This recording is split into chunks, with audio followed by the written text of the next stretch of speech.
we don't really expect to discover necessarily the next Ed Sheeran or Adele or whatever. If we do, that'd be fantastic.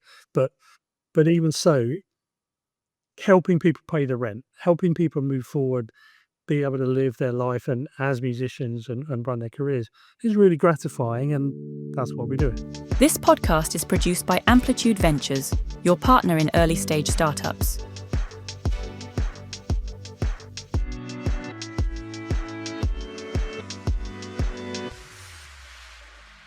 Today we're diving into the data behind the music with Ben Mendoza from Beatchain. We talk about how AI, audience insights, and platform design are changing what it means to build a career in music, and why staying human still matters most.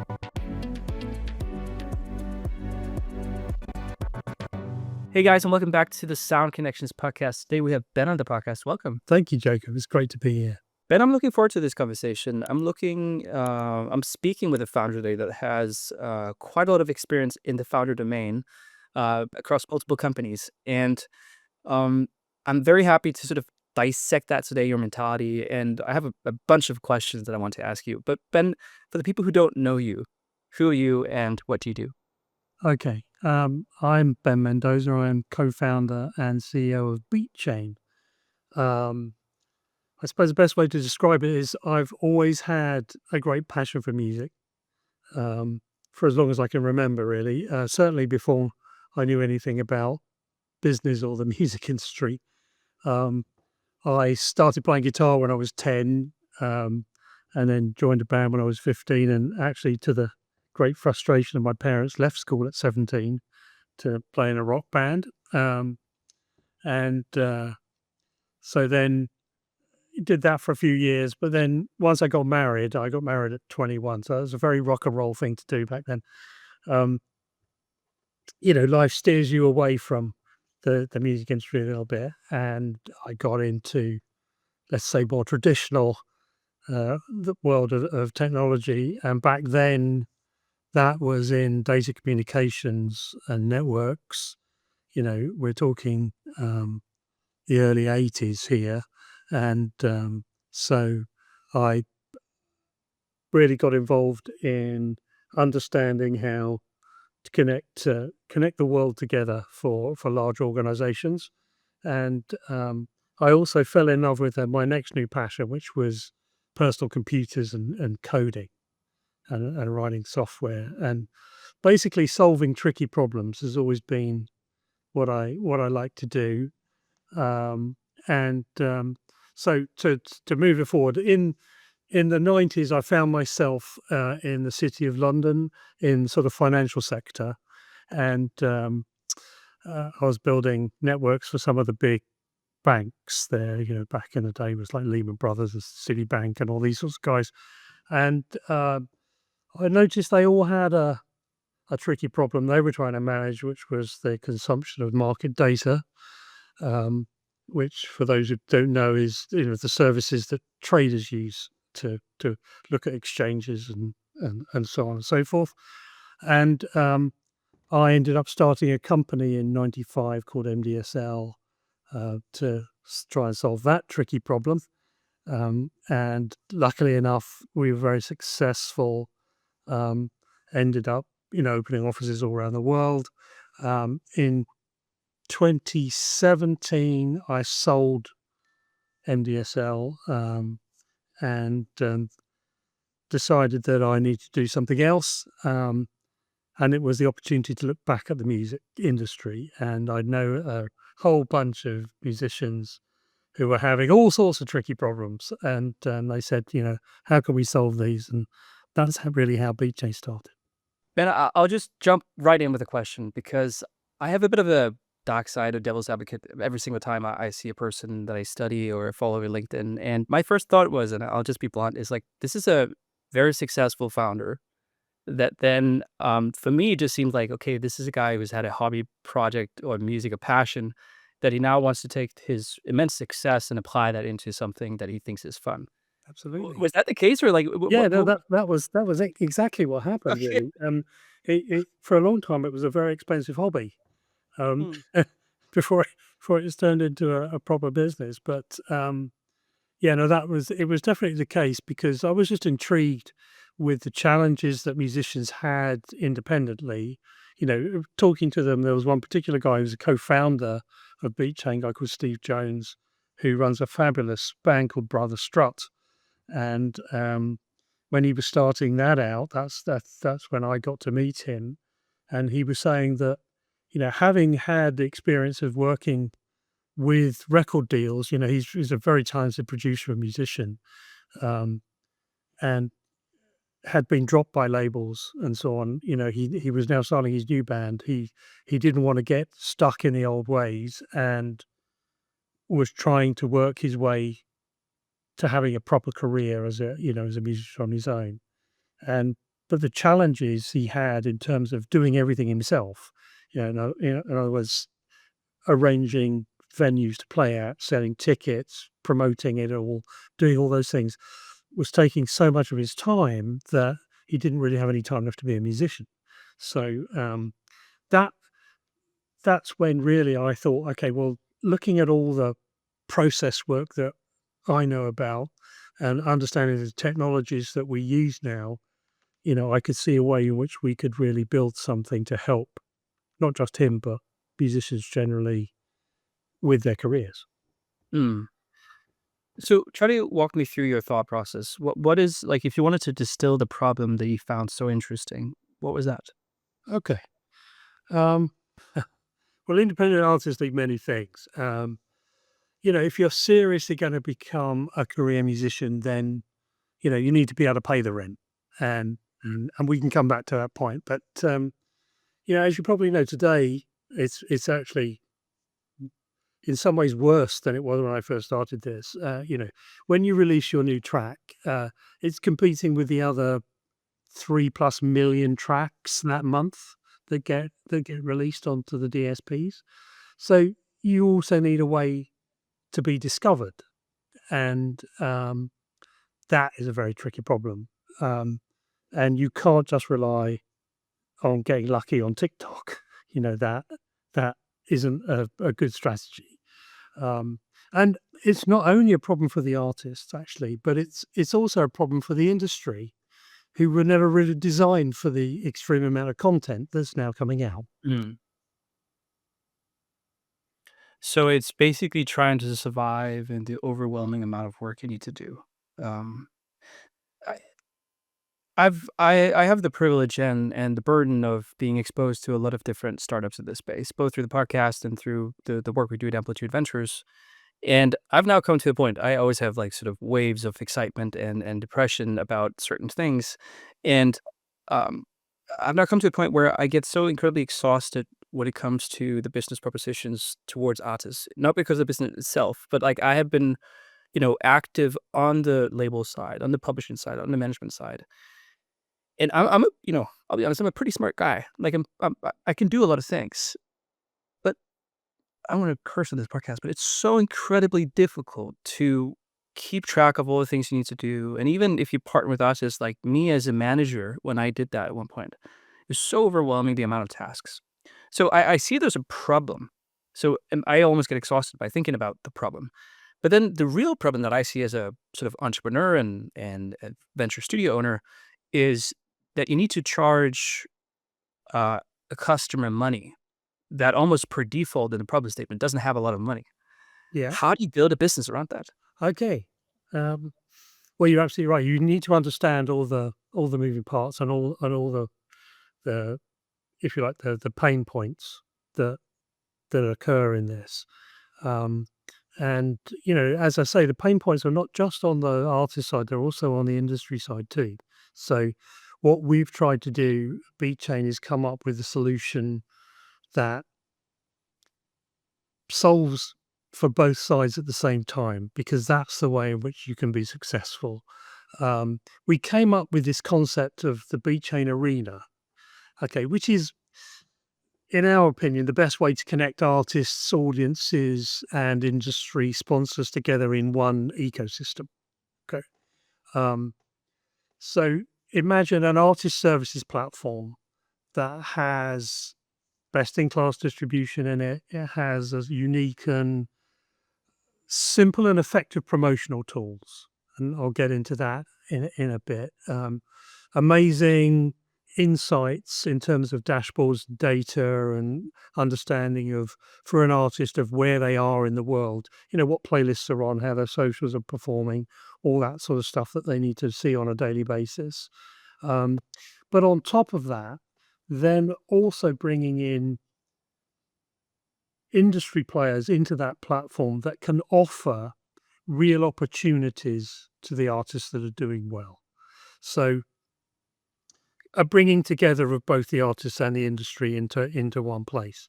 And the idea is that if you're an artist and you don't have any money, which is like most of them, what are you going to do with your $10, that you've got to spend on your release? You're going to want to put your music out there anyway. There are plenty of, very well-known distribution companies you could go to. The likes of CD Baby, DistroKid, TuneCore, all the well-known ones, and there's absolutely nothing wrong with any of them. But they're, to my mind, they're very much we do this well. That's what we do. Okay. If you then need to do promotion, if you want to be discovered, if you want all these other things to happen, that's all on you as an artist. You've got to try and work that out yourself. So what we wanted to do was add those extra capabilities into one place. So when you spend the same amount of money as it would cost you anywhere else to put your distribution out in a Beatchain arena, which is, by the way, branded by our partners, and I'll get to that in a second.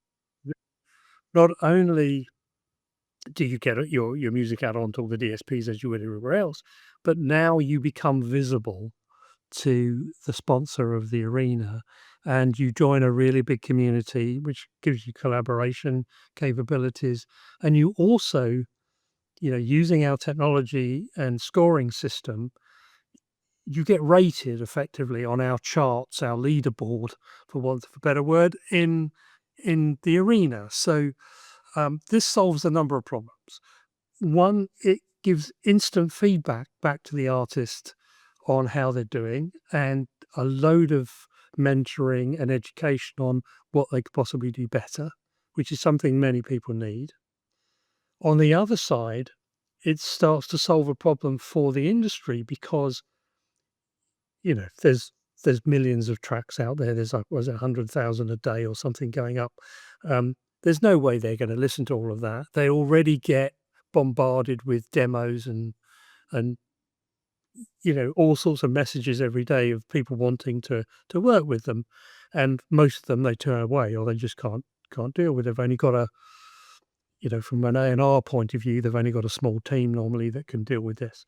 So if we can act as a filter, a smart filter for them, and have a leaderboard which is bringing the very best talent bubbling to the top, then they can certainly spend the time to look at the top 50 of those or whatever, and communicate with those artists, and also provide them with opportunities they couldn't get elsewhere. So what's the model there for like the businesses? Do they pay money for the service or? Okay, so the model is really, really attractive. Basically, the idea is that we discovered at Beatchain that we were very good at managing bands. We tried that for a while, and it's not our expertise set. We're really good at tech. We're very good at building sort of global platforms, and so we thought, let's stick to what we're good at. And so the way this works is we build the platform, and it's built in a way in which it can be white labeled, as they say, by our partners.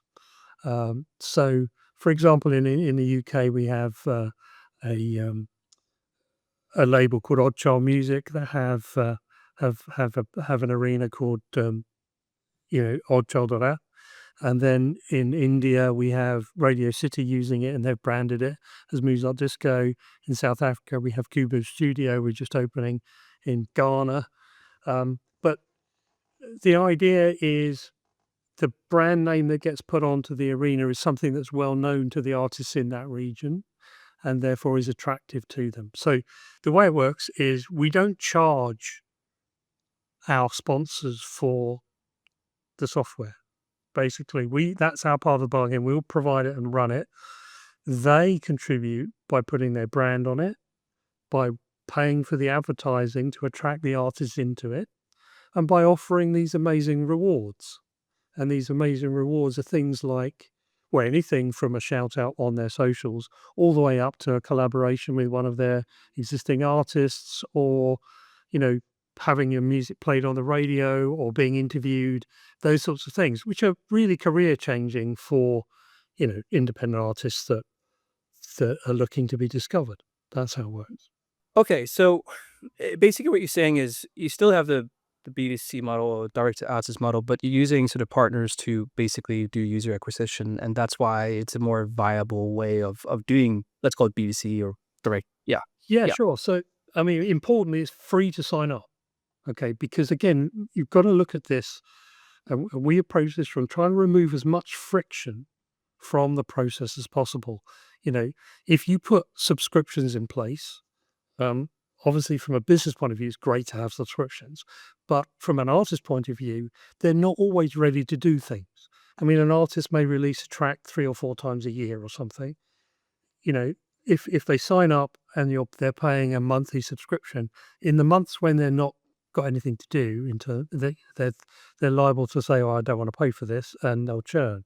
Okay, whereas if you make it a pay as you go solution, in other words, you sign up for free, you've got all these fantastic tools available to you, and an amazing marketplace of affiliate services that you can use, and then you just use it when you want. Then you only have to pay when you want to, when you're ready to do something, and that model works so much better. And what we actually do, which is really important, is the money that the artist pays for those services, which is incredibly affordable. We actually share that with our sponsor. So our sponsor is now making a revenue stream from a demographic they would never normally interface with, because So if I were to sort of distill it down in my simple understanding, at the base level, you guys function as a distributor. that's one of the features in the platform. Yes, distribution is really important. But again, this is how I see it. I might be completely wrong. So, Mhm. like, distribution is sort of the primary monetization. The features you have, promotion, all these communities are, let's say, the competitive advantage or sort of the argument for why not to be somewhere else. And then you use the sponsorships for basically user acquisition. So it's like the way to. Is that it? Does it make sense, or am I Yeah, wrong yeah, here? that's pretty close. I mean, Yeah. right, I would say that, obviously distribution is a hook because everybody wants to get their music out there somehow. So that's certainly what initially attracts artists to come in and do it, because they've got to do it somehow. Um, but we're more about career than just one thing. All right. What we want to do is show an artist that they can actually take on not only, the simple act of distributing your music, but also understanding what the best practices are for promotion, and also building your career, and getting yourself into a state where you're going to be attractive to labels who are Mm. then going to want to Yeah, sign you, because when you start out, you're not attractive. You don't have any that following. makes sense. You don't have all those things. The reason why I'm asking these sort of questions that might be a bit unconventional on the podcast is because I'm still, the point to how do you build a sensible B2C business with artists as the customers in the music industry right now? And I think it's really interesting. And again, I'm just interpreting in my own understanding. So when you talk about career, you basically talk about retention, right? Like reasons to stay over time. Yes, Uh, exactly there's right. the churn you referred to, which is, one of the big issues with these things. Like, how can I not lose this customer? Like, how can I stay relevant? So, okay, that makes sense. Do you believe with this way of designing it, I would assume it's very intentional also as maybe a reaction to the statement that I made that I almost get dizzy thinking about the artist subscription thing. Yeah. Well, when you say intentional, it was not intentional. It was what we ended up with as the result of trying all the other methods. We've tried everything over the years to work out which would be the best, and this, without any doubt, has been the most successful, because if it's free to sign up, there's no reason to churn, right? You're getting value all the time from the dashboard. You're getting, as long as we're providing value to the end user, and it's undoubtedly that we are, then there's no reason for them to move anywhere, even if they use other things, which is fine. They've always got that platform to go back to see how things are progressing, and with the new features we're adding all the time, we're just adding more and more value. Hmm. I have a question. When I look through sort of your track record, you see there's an overlap between your presence in your old company and when you sort of started pursuing this one. Yeah. I would assume it's like an acquisition that wasn't like an earn-out period or something like that. But like, what was the story there? What went on with you when that transition happened and you started Beatchain? Yeah. Well, basically, after I sold MDSL, for the next year, I acted as chairman, as often happens with these sorts of things. And but I have to confess, my mind wasn't still there. My mind was now thinking about new things, and that's when sort of the Beatchain stuff really started to sort of bubble up. And so, as you said, it sort of started off as a passion project, really more than a let's be the biggest infrastructure in the business for independent artists, which is where we're ending up and where we're going. But the what was interesting is that obviously a lot of the people at Beatchain that had worked with me for 20 odd years, many of those were musicians as well as being technologists. And they all said, "Oh yeah, I'm interested in this, let's put this together." So quite a number of the people I used to work with came across into Beatchain in the early days and still there now. It, And because you did say you not only say a passion hobby project, you said a very expensive one. yeah, So is that you? I assume there was some sort of money you got from the well, sale. Is it what you put into the business, or how did that work? yeah, well, I mean, I'm very fortunate in that obviously, MDSL was a big company, and we sold for a decent number.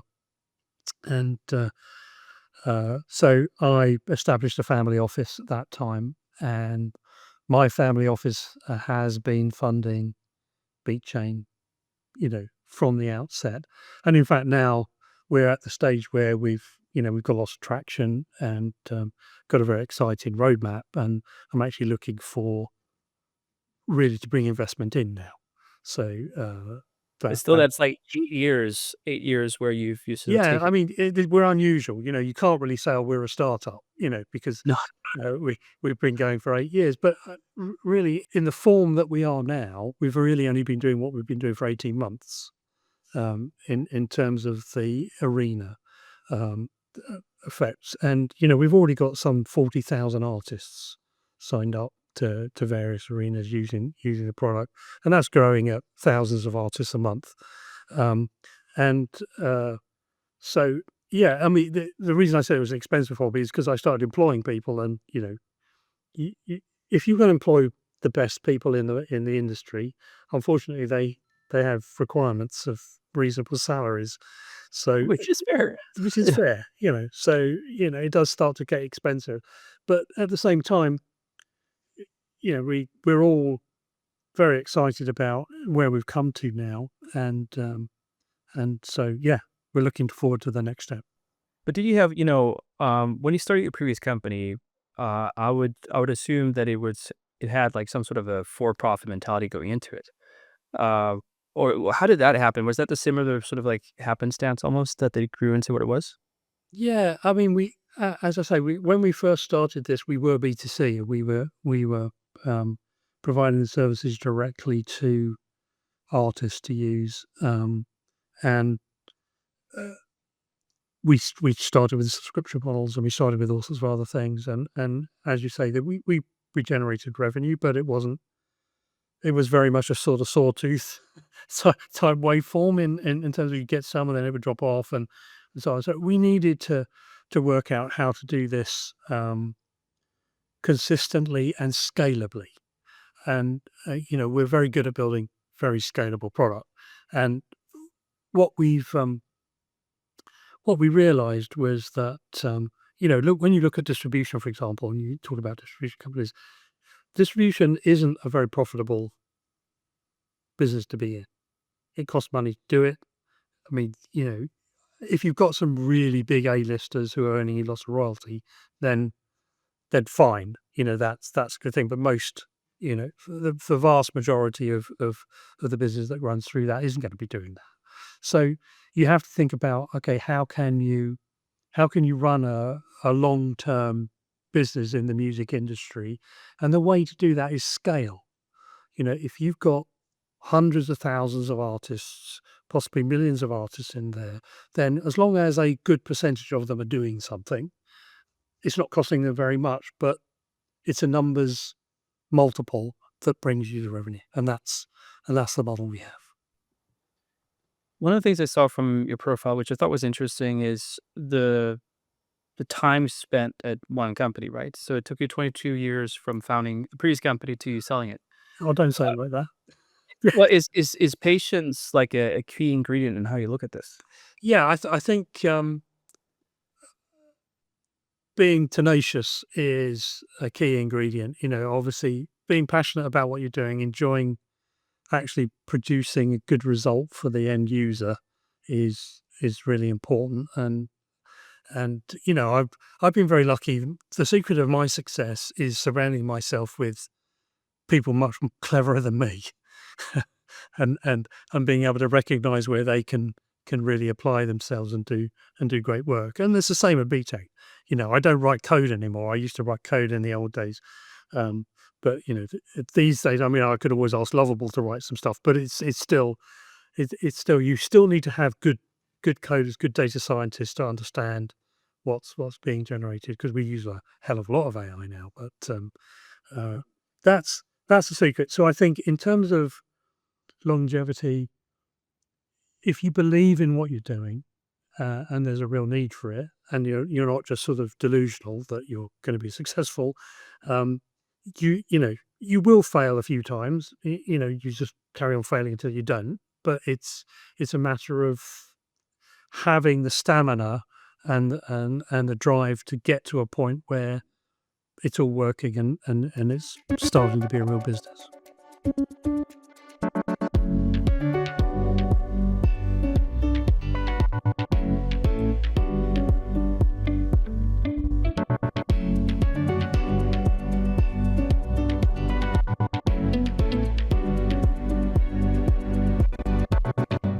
How do you attract people around you or get to work with people who are smarter than you?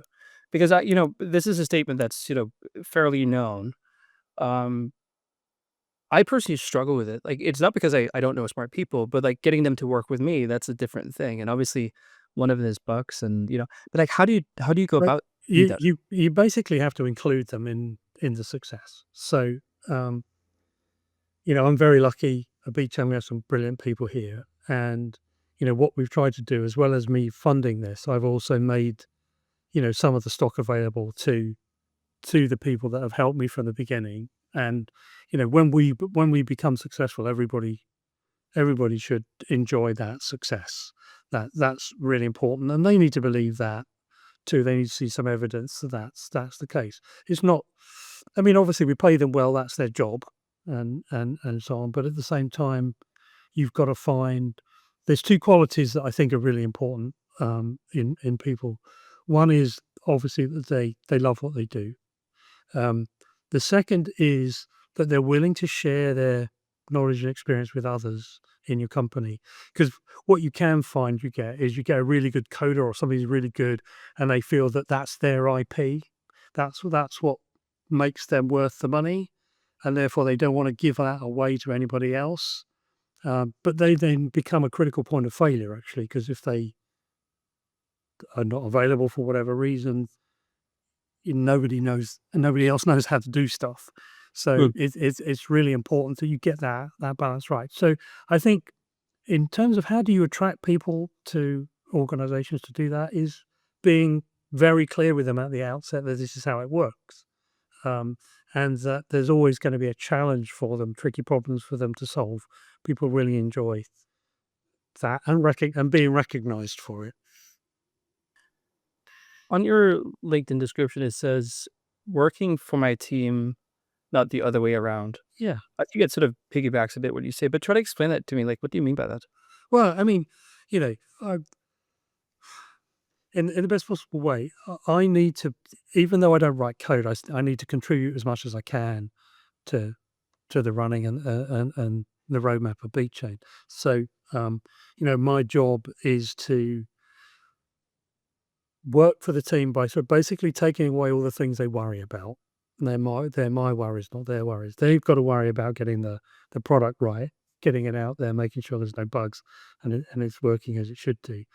Sorting out things like payment systems in India, which we can talk about. I mean, it was my problem. I had to go there and sort that out, and we had to set up a company out there so that we could get the payment systems right. I mean, getting back to, without changing the subject, but getting back to some of the taking the friction out of the way this works is lessons that we've learned by trying to work in these emerging music markets like India and Africa and so on, is that they're not like the West, in that, yeah, they've all got access to the internet now and they can all see your products and services, but can they pay for them or can they be paid? Because if you're in Africa, you don't have a Western credit card. You have mobile money. It's a way of paying for things on your phone. If you're in India, again, you don't have many Western credit cards. You have UPI, which is a government system for payments. And the only way we could support that was for Beatchain to go out there, establish Beatchain India Limited, and set up, the payment systems to enable it to happen. So that's the work I do for the team, if you like. So just because my title is CEO, doesn't mean to say I can sit in an ivory tower and watch everybody else do the work. I've got to be part of that, and that's what I meant by that statement. It makes sense. But like, why, why are you doing this? Again, you've paid your dues, right, as a founder, Yeah. and you've harvested from that hard work, Yeah. and then you choose to put yourself in that position again. Like, what's the reason for that? Some of it's genetic, I think. I think I love the challenge. I love the stress of trying to make it work, trying to fix the problems, trying to do that stuff. That's me personally. All right. Also, there's nothing better than seeing somebody be successful because of, you've helped them. We've had people, appear, on the radio in India and so on that would never normally have had a chance of doing that. Now we don't really expect to discover necessarily the next Ed Sheeran or Adele or whatever. If we do, that'd be fantastic. But even so, helping people pay the rent, helping people move forward, be able to live their life and as musicians and run their careers is really gratifying, and that's what we do. Mm. It makes sense, but like, how do you take this business, which is operates at scale, 40,000 artists, and still you know um focus on those individual stories? Like, is that Well, that's the beauty of this. That's really the genius of the arena model is that that's the job of the partner. The partner's job is to look at these individuals, and it's brilliant PR for them to say we've discovered this new talent. It gives them every month they can award some prizes. They can, you know, write some blog posts. They can put out all sorts of content, and that's much better coming from them than it is coming from us. We're the intel inside, if you like. They're the music industry, so being seen in the music industry is much more powerful for these artists than being seen by Beatchain. Mm. So that's how that it, works. it's funny. I'm currently I've begun to do keynotes at different music technology conferences and events, and I have this current keynote that I did last time in Poland just a few days ago, and the topic is how not to do a music startup. And one of my key arguments for this, and I have a point which is to your benefit, but it might sound critical to begin with, is the death of the B2C model. Like, how easy you can kill a startup by you competing about user acquisition on digital marketing and that whole rat race for customers that don't have money at scale. But what you've basically done is you've kept the B2C model, but my interpretation as an enterprise way of doing it to some degree. Yeah, well, I would describe it as B2B to C. So our customer is actually another business. But they're not paying you, right? They're not paying us, but they're making things available to us that we couldn't do on our own, Yeah. Yeah. solving the problems you were talking about for small Mm, companies. mm, So this is our crafty way of doing it, and yet they're also generating revenue. I mean, without sounding like I'm just quoting loads of numbers, but you're probably aware that there are something like 76 million creators out there. This was from a media report that came out a little while back, and Goldman Sachs have talked about this too. Did you know that only 0.2% of them are signed by like any sorts of labels? That's about 150 to 200,000 artists are actually signed by all the majors, all their all their sub labels, all the independent labels, managers, and so on. It's about that number. Okay, so 99.8% of the rest of the creators are not being monetized by the music industry, right? I mean, they are in terms of they're using distribution companies and things like that, but labels and so on aren't getting that. Okay, yeah, makes so what we've tried to do here is open up some of that to the label. So what we're saying to them is not only are we giving you this platform that you can use because you're putting your brand on it and you're making these things and you're spending your money, don't get this wrong, you're spending your money on advertising, you're attracting artists through this, but you're also mm, earning from them because we're sharing the revenue that it generates.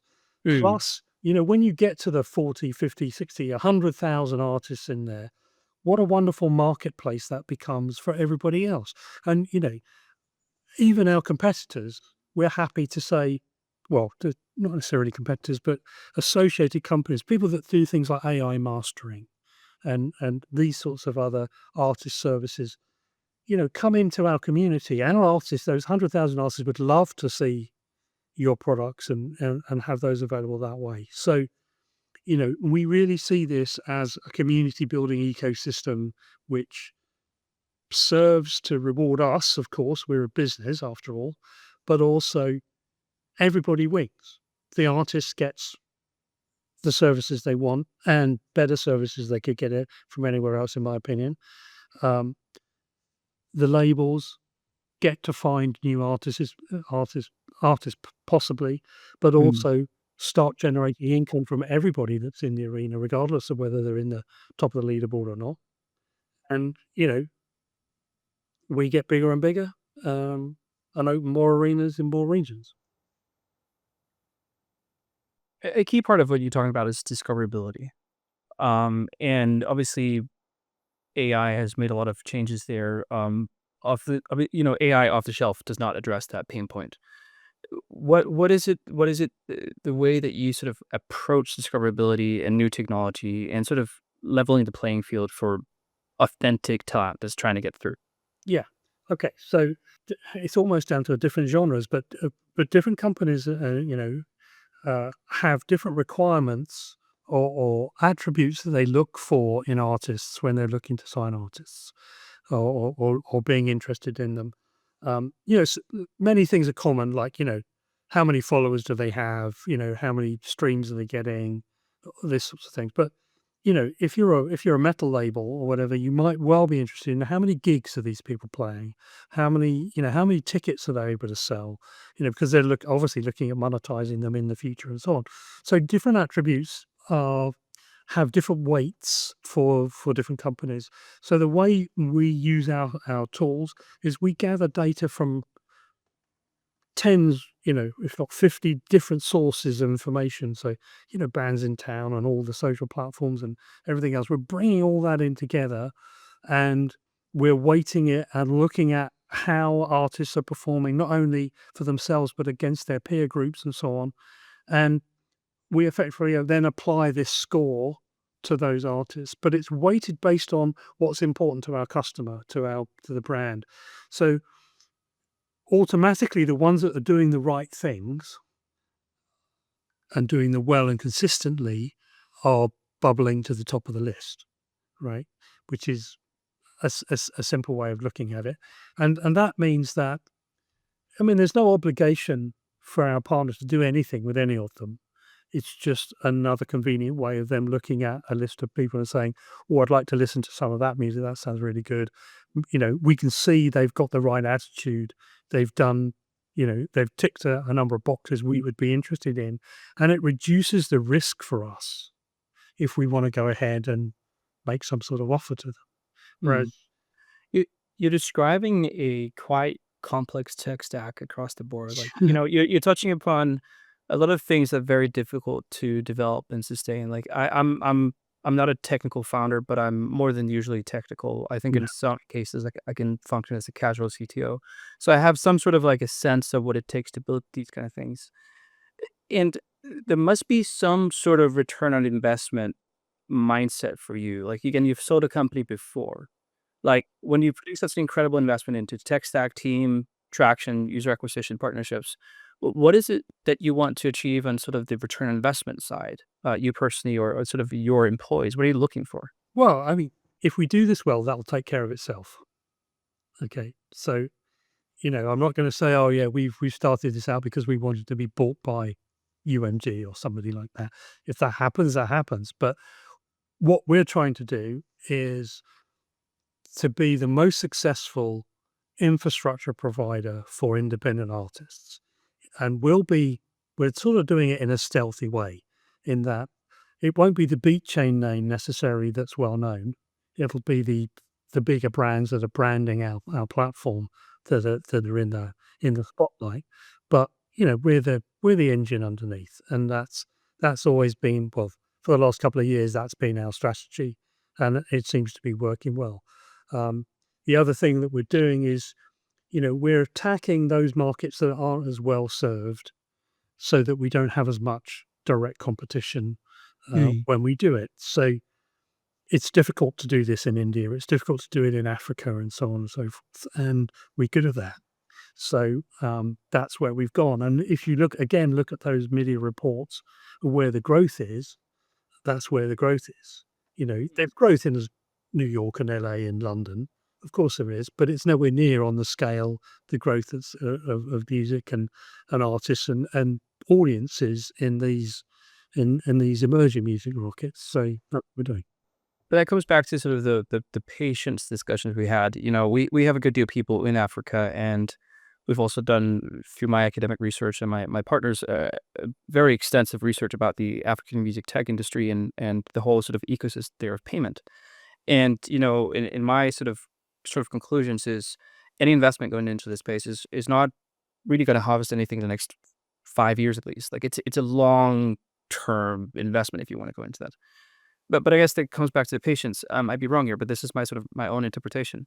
Is that what you see as well? Like, Yeah, this needs to be long term some positioning. markets will be slower than others in terms of return on investment, but it comes down to numbers. Again, if we get 100,000 artists signed up into their platform and 5% of them or 3% of them are active in any month, yeah, then we're all making a reasonable revenue from that. Mm. So it comes down to having the population of artists in the platforms. So Then then you need to we're address it's early days for us yet, but we'll. yeah. What do you think about the concept of like localization and sort of local consuming of local music? Let's say, we work a lot in Ethiopia. If you have an Ethiopian artist singing in Amharic, Yeah. most likely the Germans are not going to listen to it, which means you also need to have an audience that have some sort of paying willingness in order to reach the numbers of consumption for them to also make a livelihood on sort of the revenue associated to their music. Yeah, well, you're absolutely right, and that's why it's so important to work with a local partner, who brands the platform, because they understand the local ecosystem. They understand what's going to work and what isn't going to work. I mean, one of the big challenges um, from a scalability point of view that we have needed to address, and this comes back to using AI as well, is quality control for distribution.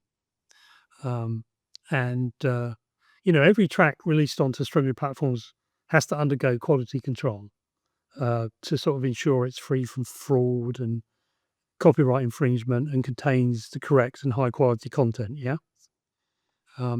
And this is a major hurdle to scaling as a distributor. Because streaming platforms don't accept bad data.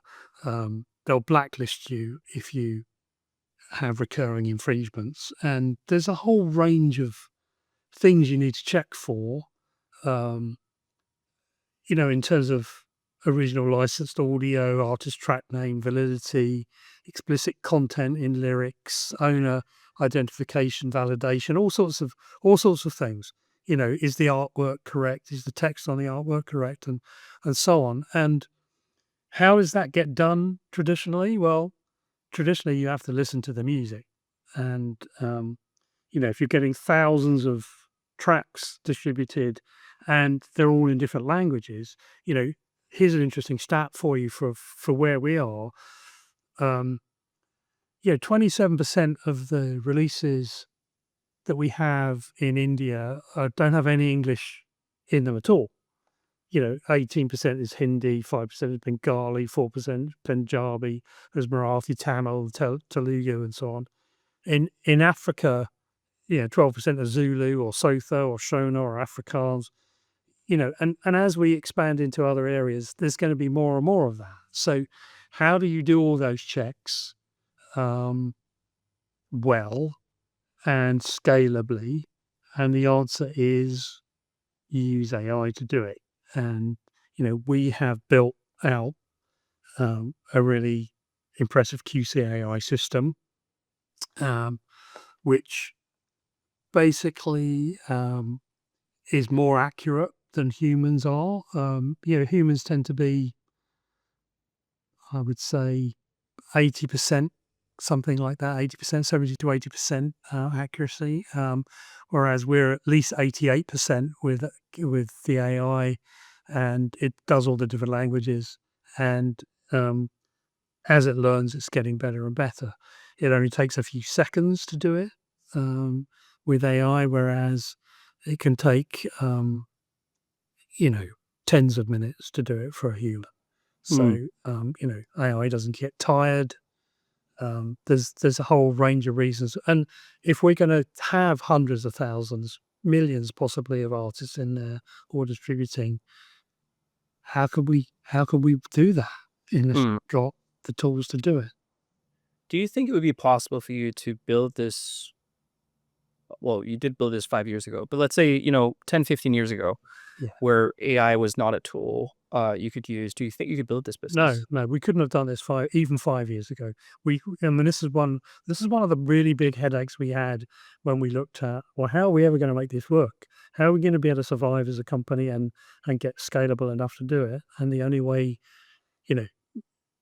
we could see doing it was if technology came along to help us. And thankfully, technology has come along enough for us to do that. Because you have to check for whether, there's copyright beats and all sorts of other things in the track. You have to know whether it's, there's bits sped up or slowed down. There's 100 different things you have to check for. And there's, humans can't do that stuff.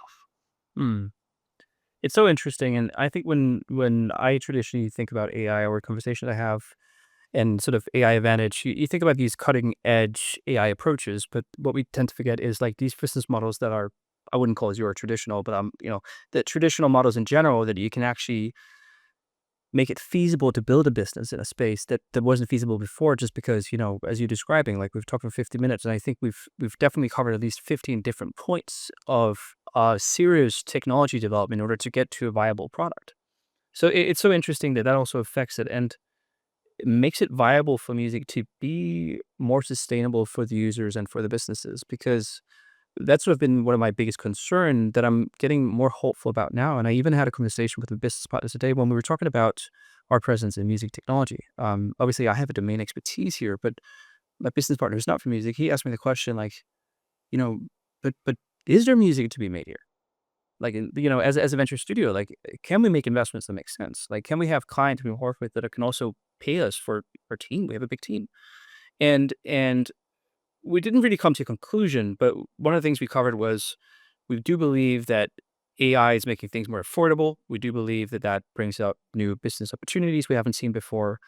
And the future is still unknown on what technology will do to the industry. Because yes, it's a small industry. There's a lot of business models with uh, with clients that can't pay really that much.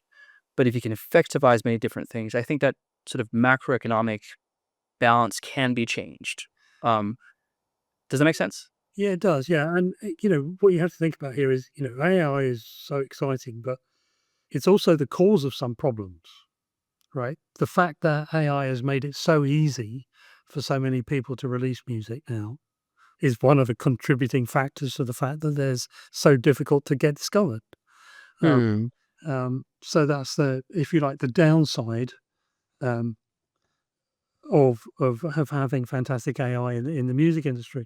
But we have to write AI on the other side to cope with it, which is what we're doing. And yeah, I think many of the points you make are are very valid, and especially when in your keynote that you're coming to next, that, I'm coming to the conclusion that really one of the best ways to survive for all these companies actually is to start collaborating with each other rather than trying to fight it out on their own, uh, Hmm. because they're all scrabbling for the same space, and there's never really a good outcome in that situation. Hmm. Well, one of my favorite episodes in this podcast we've done, I think probably 100 episodes ago, was a Norwegian guy called Paul Bortolund, and he talked about basically the most viable model in the music industry is the partnership integrations, like the infrastructure integrations, Yeah, because it is competitive, it's expensive, and there's slim margins. So if you want to build something that's viable, it's like really based on the partnership. I I'll have one last question for you in this interview, and I apologize because it's a bit left of center, but it is very much related to your business. But I really do want your comment on it. And obviously, we've been covering a lot about AI music, audio, the last year and a half here in the podcast, and we've had many different angles, everything from professors to scientists to business people. And I had this episode, I believe 4 days ago, where I believe the new Suno model just came out. yeah, And I'm a big fan of TikTok, and I was consuming, and there's this sort of track that 50 Cent he shared. So there's people have created these sort of 50 Cent tracks where they use his lyrics and made his face and certain genre, and they produce the music. And I was listening to this video that basically was a guy's just video on top of the song, and he was just listening to the music, and I listened to the music. It was like a 2 minute piece, and it was the first time of all, my experience with, AI generated music, which I follow closely, where I actually thought, like, I like this. Like, that was the first time where I genuinely liked this music. yeah, And that was a scary feeling for me because, I used to pursue music production. I stopped that 7 years ago. And I just had like, this thought, like, I'm so happy I didn't continue producing music because I would have been destroyed, depressed if I heard this song now, if I did that. What is your thought about people's motivation to create and distribute music in the future when that is now becoming the reality? yeah. It's a very good question, and I'm sure there's many divisions of opinion here. In my opinion, is AI is absolutely amazing and can be a really good way of helping people that have writer's block, if you like, come up with their next track. And however, my feeling is that what should happen is then real musicians should play the music that AI has come up with, rather than just play the AI music itself. So there's some performance aspect to it, rather than it just being the output of a computer. Hmm. I mean, like you, I listened to something, I think it's called Orion 7. Um, Amazing. I mean, it's hard to tell that it's even AI. And it was, and I thought, I really like this. Who's this? And somebody said, they said to me, oh, well, that's Orion 7, and that's AI generated. And I go, unbelievable. But, I think that AI is a tool that should be used to augment the existing processes rather than replace the existing processes. I mean, are you going to seriously go to a concert where there's a computer on stage playing? You're not. You want to, it's the interaction with the artist and this human element that you can't replace. There's nothing wrong with creating the music with AI, but then performing it. That's my Hmm. I think that's an interesting opinion, and I think I agree to that. I do believe that there's validity also through all the talks I've had about the human experience, the human connection, especially now when AI is, everywhere in content, video. You can't really discern things anymore. There is going to be a pull, and there already is, to the human connection. Things that you undeniably would believe this is human. And I think there's still going to be a lot of place for music there. But it's an interesting, interesting world we're living in, and um, Well, yeah, that's it. I mean, obviously, they've still got to get over the fact that a lot of these tools were trained with music that was sure. considered copyright, and so that's another very difficult conversation to have. And is there anything now that hasn't been is there any chord sequence that hasn't been used before? Yeah. You could get all this stuff, Mm, but I do think that it's inescapable. AI is now part of the ecosystem. It's not a matter of can we do without it. We're always going to have it. It's going to get mm, better and better. We've mm, just got to find ways of letting it augment what we do rather than replace it. mm. Ben, it's been brilliant to have you on the podcast. Thank you so much for sharing about your journey. And thank you for answering my questions Yeah, no problem. that sometimes had something to do with business, sometimes didn't. I'm very excited to follow your journey, and I love the B2B to C model, especially in the format that you're doing it, because I do find I have a hard time understanding how to build a B2C business in this space, but I think you've cleverly done so. So Ben, thank you so much, Thank you and too, Jacob. It's been a pleasure. thank you for having me on.